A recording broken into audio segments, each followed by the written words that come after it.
v Grónsku by sa malo vyriešiť diplomatickým spôsobom a nie silou. Elena Zéber, Slovenský rozhlas. Ako sme už povedali, Spojené štáty nepoužijú silu, aby získali Grónsko pod svoju kontrolu, vyhlásil v mimoriadne očakávanom príhovore na ekonomickom fóre v Davose americký prezident Donald Trump. Sedia bez zbraní.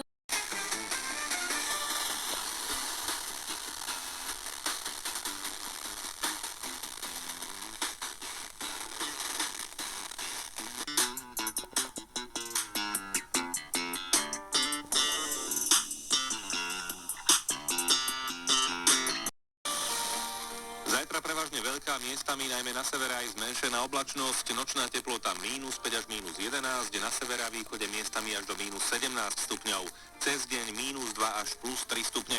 Bez vetri alebo slabý, v južnej polovici západného Slovenska prevažne juhovýchodný vietor do 25 km za hodinu.